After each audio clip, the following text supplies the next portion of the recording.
এই পেয়ারা সিজনে যারা এখনো পেয়ারার রাজ্য আটঘর কুড়িয়ে না যাও না তাদের জন্য আজকের ভিডিওটা। পেয়ারা বাগানে যে অনেকেই পেয়ারা না পাইয়া হতাশ হয়ে বাড়ি আসছে। আর এই বাগান তো কয়েকটাই আছে, কোনটায় গেলে পেয়ারা পাবা সেইটাই আজকে বলবো। পেয়ারা খাইয়ে নৌকো চালাইয়ে বাড়ি আসতে হয়েছে। তো এই যে আমরা একদম রিল্যাক্সে শুয়ে বসে ভীমরুলি ভাসমান পেয়ারার হাটে গেছিলাম, বাট ওখানের হাটটা সকাল সকালে শেষ হয়ে গেছে, আমরা আর পাই নেই যাই। কি আর করার, যেই পথে গেছি সেই পথেই আবার ফেরত আসছি। আইসে এই যে কাদা পাড়াইতেছি, চার পাড়াইতেছি শুধুমাত্র আর একটা পেয়ারা বাগানে যাবো দেখা। কোন স্টাইলের কোন ডিজাইনের চার বুঝতেছি না। এই স্যারের ইঞ্জিনিয়ার কেটা বাপরে বাপ কত উঁচু। বিষয়টা হচ্ছে আমাদের এই চারটা পাড়ানো লাগছে না যদি টলারওয়ালা পেয়ারা বাগানের সামনেই নামাই। কিন্তু 3 ঘন্টার জন্য টলার ভাড়া নিছি, টাইম প্রায় ওভার হয়ে যাইতেছিল। এই জন্য আমাদের আর কোনো বাগানেই ঢুকতে দেবে না করে তাও আমরা জোর করে আসছি। ওই মামা 10 মিনিটের ভিতর আইসা পড়, অথচ 4টা পাড়াইতে আমাদের 10 মিনিট লাগছে। হাতে টাইম একদমই কম, একেবারে শেষ সময় এই বাগানটা আমাদের চোখে পড়ছে। টলারে করে আসার পথে প্রথম যে পেয়ারা পার্কটা সামনে পড়ে ওইটি আমরা ঢুকে পুরো ডস খাইছি। কোনো পেয়ারা ঠেয়ারা পাইনি, আর বাগানের ভিতর পেয়ারা খোঁজার মতন কোনো ওয়ে ছিল না। আর এই পেয়ারা পার্কটি একটু বাইরে থেকে চোখে পড়লো সাজানো গুছানো, এই জন্য হাতে একদমই সময় নেই। তারপর আমরা এখানে আসছি, প্রচুর ভিড়, হাঁটারও জায়গা নাই। বাগানের ভিতর পরে ঢুকবো না, আগে দেখে নি বাইরে কি কি আছে। এই যে ছবি তোলার জন্য একটা সুন্দর প্লেস পাইয়া গেছে। এখানে আসার পর বৃষ্টিও নামে গেল। এই নিয়ে আজকে কয়বার বৃষ্টি নামলো আর রোদ উঠলো তার কোনো ঠিক নেই। যাক গাছ সিজন বৃষ্টি উপেক্ষা করেই দেখে যায় জায়গাটা। ওইদিকে টাইম কিন্তু ওভার, আমাদের ডাকাডাকি লাগাই দিছে। আমি আর বান্ধবী কই না আর একটু দেখে লই বাগানটা। দৌড়াইতেছিলাম, হাতে সময় নাই দেখে যেমনি হোক বাগানের মধ্যে ঢুকে পেয়ারা খাইয়েই যাবো। এখানে দেখছি খালের ভিতরে একটা দোলনা আছে, থাক চড়ার সময় নাই। ঝুলন্ত ব্রিজ দেখে ঝটপট আমরা ব্রিজের উপর উঠে পড়লাম। এই ব্রিজের উপর দিয়ে কিন্তু সুন্দর একটা ভিউ উপভোগ করা যায়, কিন্তু বৃষ্টির ভিতরে অবস্থা পুরো খারাপ। কোন দিক যাবো সেইটাই বুঝতে পারতেছি না। কইলো এইদিকেই হাঁটি,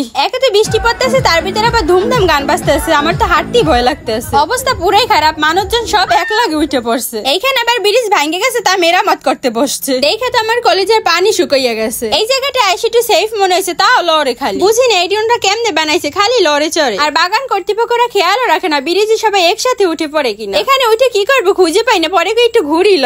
বান্ধবীরে ঘুরেছি, কিন্তু বান্ধবী আমারে ঘুরাইতে আরো 1 বিঘাত লম্বা হওয়া লাগবে। এই দেখো পড়তে লইছিলাম, বৃষ্টিতে পুরো পিছলা হয়ে রয়েছে, পাড়া দেওয়া।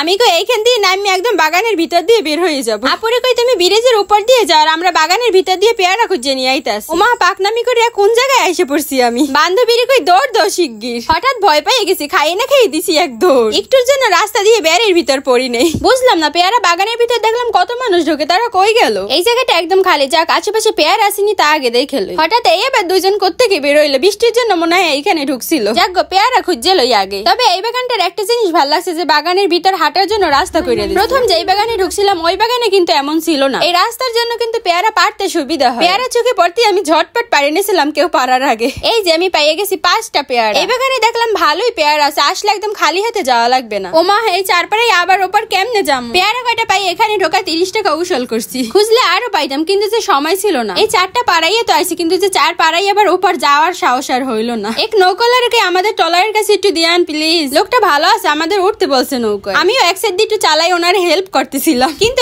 কেমনে চালাই খালি এদিক খাইতে আবার ওদিক খাইতে। আমি চালাইতে যাই উল্টোই ফালান ধরছি। আমার উল্টো পাল্টা নৌকো চালানো দেখে বান্ধবী হাল দিয়ে বসে রয়েছে। যাই যাকো নৌকো চড়তে মজা আছে, কিন্তু টলার 3 ঘন্টার জন্য ভাড়া লাই, আধা ঘন্টায় আমরা ঘুরতে যাই লেট করে ফেলছি। যাক আগে পেয়ারা খাইয়ে নি। পেয়ারা খাওয়ার জন্য কিন্তু আমরা লবণ মরিচ বাসা থেকে নিয়েই যাই। আর এই নৌকায় বসে বসে আমরা পেয়ারা আমরা এগুলো কিনছি বাসায় নিয়ে আসার জন্য। সবটির অবস্থা খারাপ, ট্যুরে আসার সময় ফুল এনার্জি নিয়ে সবাই বের হয়েছিল, আর যাওয়ার সময় সবটির রদ বুঝে লাগে গেছে। বান্ধবী এই আইসি থেকে খালি পেয়ারাই চাবাইতে আছে। এই পেয়ারা বাগানের ভ্রমণটা যতটা আনন্দ ছিল ততটা কঠিনও ছিল, কিন্তু পার্ট টু পার্ট তোমাদের কাছে সবকিছুই শেয়ার করছি। খুবই দুর্গম এলাকা, প্রতিটা পদে পদে কঠিন পরীক্ষা দিতে হয়েছে আমাকে, তবে এইগুলোই আমরা অনেক এনজয় করছি। এখনো পোলাপান কি নাচাটাই না নাচতেছে। এখান থেকে আমরা হাত পা ধুইয়া সোজা বাড়ির উদ্দেশ্যে রওনা দিচ্ছি। বাই দ্য ওয়ে যারা পেয়ারা বাগানের আগের ভিডিওগুলো দেখো না তারা দেখে নিও।